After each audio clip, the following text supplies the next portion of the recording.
कामाख्यानगर माटीर वरिष्ठ संग्रामी नारी नेत्री शांतबाळाଙ୍କ आकस्मिक वियोगरे अंचलर शोकर छाया झुरुची माटी कांदुची गाँ। राज्य में जरूरीकालीन थिबा समय कामाख्यानगर पुलिस द्वारा गिरफ होई जेल भितर रही कामाख्यानगरवासी को सेवा करिवार नेइथिले संकल्प। 1976 मसीह बिजुबाबू आदर्श अनुप्राणित होई पाद थापिथिले राजनीति रे। दीर्घ 45 वर्ष विभिन्न दल रही प्रतिकूल परिस्थिति दल करथिले कार्य। से सालिस विहीन राजनीति रे रही दुईटी निर्वाचन में पराजित हेले मध्य अन्याय विरुद्ध रे संग्राम जारी रखिथिले। 1976 मसीह किणिथिबा बुलेट गाड़ी एबे भी तांकर स्मृति होई रहिछि। ढेंकानाल जिला कामाख्यानगर सहर अंतर्गत आलुतुमा ग्रामर शांताबालाजींकर 76 वर्ष बयस आकस्मिक वियोग हो जाइछि। शांताबालाजी एकाधार से जड़े वरिष्ठ आईनजीवी, साहित्य, इंग्राजी लेखिका, तेजस्वी वक्ता और समाजसेवी भाव ढेंकानाल जिले में परिचित थिले। नारी नेत्री सह कामाख्यानगर निर्वाचन मंडली 1985 मसीह जनता दल और 2004 मसीह कांग्रेस दल विधायिका प्रार्थी भाव राजनीतिर प्रतिकूल परिस्थिति निर्वाचन सम्मुखीन होई पराजित होते और परे महिला कमिशन सदस्य भाव ढेंकानाल जिला महिला कांग्रेस सभानेत्री भाव कार्य करुले। कामाख्यानगर निर्वाचन मंडली तांकर अनेक अवदान रही बेले आलुतमा गाँवर बहु भाव में गाँ अनेक अवदान रही। शांताबालीजींकर वियोगरे कामाख्यानगर अंचलवासी को स्तब्ध कर देछि।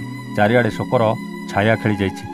दलमत निर्विशेष समस्त राजनैतिक दल राजनेता ठारू आरंभ कर विभिन्न संघ अनुष्ठान कर्मकर्ता, शिक्षाविद, बुद्धिजीवी और मान्यगण्य व्यक्तिविशेष शेष दर्शन करते। से जड़े आईनजीवी होइतिबारु कामाख्यानगर वकील संघ पक्षरु सहर परिक्रमा करा जाई कोर्ट परिसर मध्य समस्त विचारपति और आईनजीवी माने भक्तिपूर्व श्रद्धांजलि ज्ञापन करते। तांकर पार्थिव शरीर को आलुतमा गाँ श्मशान रे शेषकृत्य संपन्न होइछि। कामाख्यानगर रविनारायण साहू कौन कह आज जड़े कामाख्यान महिषी महिला और आयरन लेडी परिचित भाव से देहांत होती कौन कहे निहाती बहुत बड़ दुखर घटना कामाख्यानगर कामाख्यान अंचल और कामाख्यान सब डिविजन एवं ढेंकानाल जिला कहीं माननीय शांताबालाजी एकाधार जड़े कवि आउ एकाधार जड़े से वकिल थे और सांगे जड़े नारी नेत्री हिसाब से बहुत बड़ सुनाम थिला एवं से सत्य कथा कहवाई से राजरास्ता को आसुले। जो समय नारी मैंने करू पदा को बाहर नथिले से समय से नेतृत्व नईकि नहीं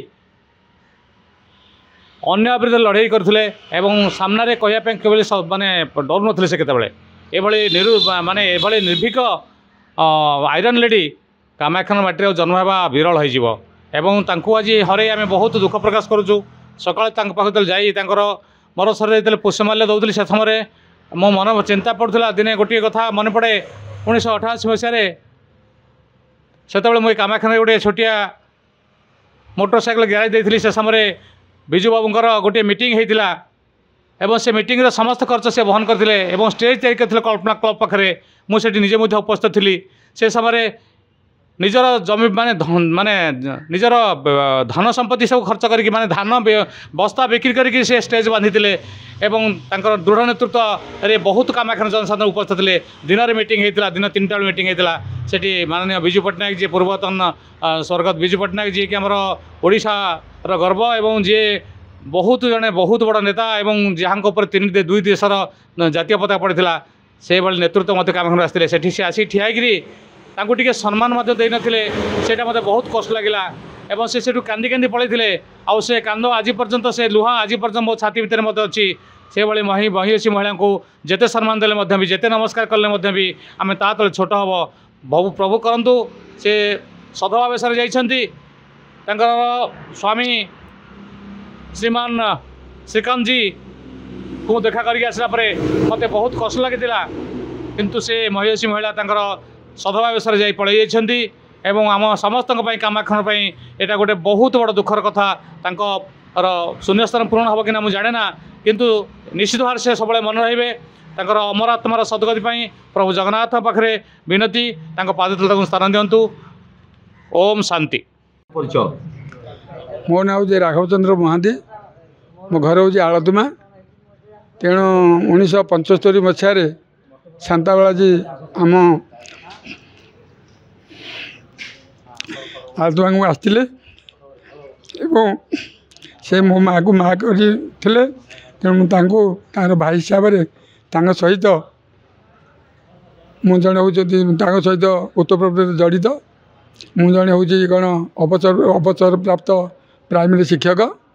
1978 ମସିହାରେ ଶାନ୍ତବାଳାଜୀ ପ୍ରଥମ କରି ଜନତା ଦଳରେ ଯୋଗଦାନ କରିଥିଲେ ଏବଂ ଆମର ଯେଉଁ ଆମର ଥିଲେ ବିଜୁ ପଟ୍ଟନାୟକ ସେ ତାଙ୍କୁ ଝିଅ ଭଳିଆ ଦେଖିଲେ ବହୁତ ସ୍ନେହ କରିଥିଲେ ଏବଂ ସେ ତାଙ୍କ ସହିତ ସବୁବେଳେ ମାନେ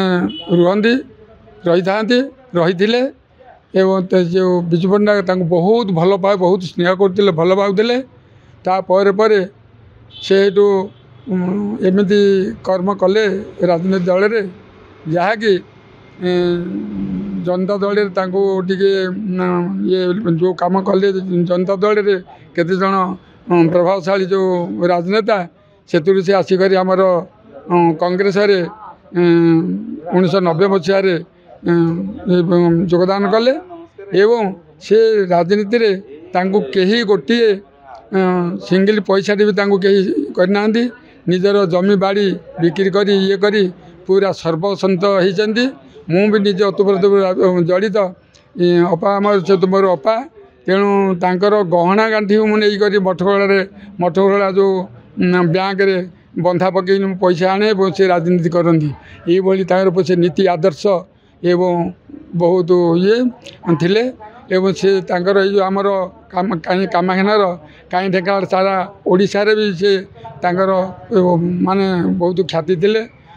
ଦାମୋଦର ରାଉତ ବହୁତ ତାଙ୍କୁ ଭଲ ପାଉଥିଲେ ଯାଉଥିଲେ ଇଏ କରୁଥିଲେ କିନ୍ତୁ ଆଉ ତାଙ୍କର ବହୁତ ଅପୂରଣୀୟ ଆମର କ୍ଷତି ହେଲା ସାରା କାମାକ୍ଷାନଗର କାହିଁ ଢେଙ୍କାନାଳ କାହିଁ ଓଡ଼ିଶା ପାଇଁ ଅପୂରଣୀୟ ସ୍ଥାନ ହୋଇଗଲା। ଆଉ ପରିଚୟ ମୁଁ ଆଦିତ୍ୟ ଆଚାର୍ଯ୍ୟ କାମାକ୍ଷାନଗରର ପୂର୍ବତନ ଉପନଗରପାଳ କାମାକ୍ଷାନଗର ନିଶିର। କ'ଣ କହିବେ ଆଜି ଜଣେ କାମାକ୍ଷାନଗର ମହିଳା ତାଙ୍କ ଦେହାନ୍ତ ହୋଇଛି ସେ ବିଷୟରେ କ'ଣ କହିବେ? ଶାନ୍ତାବାଳାଜୀଙ୍କ ବିଷୟରେ କହିବାକୁ ତ ଭାଷା ନାହିଁ। କାମାକ୍ଷାନଗର ଇତିହାସ କହିବ ଶାନ୍ତାବାଳାଜୀଙ୍କୁ ମୁଁ ଯେତେ ଦିନ ଜାଣିଛି ମାନେ 85 ମସିହାରେ ସେ ତ MLA ଷ୍ଟାଣ୍ଡ କରିଥିଲେ। ତାଙ୍କର ଯେଉଁ ଓଜସ୍ୱୀ ଭାଷଣ ଗର୍ଜିୟସ୍ ଭାଷଣ ସେଇଟା ସମସ୍ତଙ୍କୁ ଆଟ୍ରାକ୍ଟ କରେ ଏବଂ ଜଣେ ନାମୀ ଦାମୀ ଏବଂ ରାଜନେତା ହିସାବରେ କାମାକ୍ଷାନଗର ନିର୍ବାଚନ ମଣ୍ଡଳୀରେ ଖାଲି ନିର୍ବାଚନ ମଣ୍ଡଳୀ ନୁହେଁ ଢେଙ୍କାନାଳ ଜିଲ୍ଲାରେ ସେ ଜଣେ ଅନନ୍ୟା ମହିଳା। ତେଣୁ ତାଙ୍କ ବିଷୟରେ ଆଉ ଅଧିକା ନ କହିକି କିଛି ଲାଭ ନାହିଁ। ସିଏ କଂଗ୍ରେସ ଛାଡ଼ି ମଝିରେ ବିଜୁ ଜନତା ଦଳରେ ମଧ୍ୟ ଜଏନ୍ କରିଥିଲେ। ତାଙ୍କର ହଠାତ୍ ଏମିତି ଗୋଟେ ମରଣ ଆସିବ ଆମେ କଳ୍ପନା ବି କରିପାରୁନୁ। ମୁଁ ଗଲାକାଲି ତାଙ୍କ ଫଟୋ ଲାଇକ୍ କରିଥିଲି। ସାଇବାବାଙ୍କ ପାଖରେ ଠିଆ ହେଇଥିଲେ ମୁଁ ତାଙ୍କ ଫଟୋ ଲାଇକ୍ କରିଥିଲି କାଲି ସନ୍ଧ୍ୟାବେଳେ। ଆଜି ହଠାତ୍ ସକାଳୁ ଶୁଣିଲାକୁ ସେ ନାହାନ୍ତି। ଭଗବାନ ତାଙ୍କ ଆତ୍ମାଙ୍କୁ ସଦ୍ଗତି ଦିଅନ୍ତୁ ଏତିକି କହି ନମସ୍କାର। ପରିଚୟ ମୁଁ ସଭାପତି କାମାକ୍ଷାନଗର ବାର୍ ଆସନ ରଞ୍ଜନ କୁମାର ରାଉତ। କ'ଣ କହିବେ ଆଜି ଯେଉଁ ଦେହାନ୍ତ ହୋଇଛି ମହିଳା ଜଣେ ଆଇରନ୍ ଲେଡି ହିସାବରେ କାମାକ୍ଷାନଗର ପରିଚିତ କ'ଣ କହିବେ? ମୁଁ ତାଙ୍କୁ ବ୍ୟକ୍ତିଗତ ଭାବରେ ଯେଉଁ 1974 ମସିହାରୁ ମୁଁ ଜାଣିଛି। ସେ ଖାଲି ଆଇରନ୍ ଲେଡି ନୁହନ୍ତି, ଜଣେ ସୁବକ୍ତା ସୁକଳାକାର। କେଉଁ ଗୁଣ ତାଙ୍କଠି ନଥିଲା, ସର୍ବଗୁଣ ସମ୍ପନ୍ନା। ସେ ଜଣେ ଅଗ୍ନିବର୍ଷା। ତାଙ୍କ ଭାଷଣ ଯିଏ ଶୁଣିବ 5 ମିନିଟରେ ମନମୁଗ୍ଧ ହୋଇଯାଉଥିଲା। ସିଏ ଯାହାକୁ ଯାହା କହନ୍ତି ମୁହଁରେ କୁହନ୍ତି। ସେଇ ତାଙ୍କ ସ୍ପଷ୍ଟବାଦିତା, ତାଙ୍କ ଜବାବ ଦେବାକୁ ନେଇ ସେ ରାଜନୀତିର ଉପରକୁ ଯାଇପାରିଲେନି। ସେ ରାଜନୀତିର ଚାଟୁକାର ନଥିଲେ। ସେ ସ୍ପଷ୍ଟ ଭାବରେ ତାର ଜବାବ ଦେଉଥିଲେ, ଲୋକଙ୍କ ପାଖରେ ଠିଆ ହେଉଥିଲେ, ଲୋକଙ୍କ ପାଇଁ ସେ ଜୀବନ ଦେବା ପାଇଁ ବି ଡେଇଁ ପଡ଼ିଥିଲେ। ବହୁତ କିଛି ତାଙ୍କ ଜୀବନରେ ସେ ହରାଇଛନ୍ତି କେବଳ ଏଇ ସ୍ପଷ୍ଟବାଦୀ ଆଉ ତାଙ୍କ ଅଗ୍ନିବର୍ଷା ଭାଷଣ, ତାଙ୍କ ବ୍ୟକ୍ତିତ୍ୱ। ସେପରିକି ଜଣେ ବ୍ୟକ୍ତିତ୍ୱ ଆଜି କାମାକ୍ଷାନଗର ବିରାଟ କ୍ଷତି କହିଲେ ଅତ୍ୟୁକ୍ତି ହେବ ନାହିଁ। ସେ ବାର୍ ଆସନକୁ ବହୁତ କମ୍ ସମୟ ପାଇଁ ଯାଇଛନ୍ତି, ପ୍ରାକ୍ଟିସ୍କି ବହୁତ କମ୍ ସମୟ ପାଇଁ ଯାଇଛନ୍ତି, କିନ୍ତୁ ଆଜିରେ ବି ସେ ତାଙ୍କର ବ୍ୟକ୍ତିତ୍ୱ ବଜାୟ ରଖିଛନ୍ତି ବାର୍ ଆସନରେ। ଆଜି ବି ବାର୍ ଆସନ ଲୋକ ବର୍ତ୍ତମାନ ସୁଦ୍ଧା ତାଙ୍କୁ ଅପେକ୍ଷା କରି ବସିଛନ୍ତି। ଏଇ 11:30 ସମୟରେ ତାଙ୍କ ଅମର ଶରୀର ଯାଇ କାମାକ୍ଷାନଗର ବାର୍ରେ ପହଞ୍ଚିବ, ବଜାର ପରିକ୍ରମା କରିବ, ଓକିଲମାନେ ତାଙ୍କୁ ବିଦାୟ ଦେବେ। ତେଣୁକରି ଆଜିର ଏଇ ଦୁଃଖଦ ଦିନରେ ମୁଁ ତାଙ୍କର ଅମର ଆତ୍ମାର ସଦ୍ଗତି ନିମନ୍ତେ ଭଗବାନଙ୍କ ପାଖରେ ପ୍ରାର୍ଥନା କରୁଛି। ତାଙ୍କ ପରିବାରଙ୍କୁ ଭଗବାନ ଶକ୍ତି ଦିଅନ୍ତୁ ଓ ସାମର୍ଥ୍ୟ ଦିଅନ୍ତୁ, ଏହା ହିଁ ମୋର ଭଗବାନଙ୍କ ପାଖରେ କାମନା। ଢେଙ୍କାନାଳରୁ ଅକ୍ଷୟ କୁମାର ନନ୍ଦଙ୍କ ରିପୋର୍ଟ, A1 ଓଡ଼ିଶା।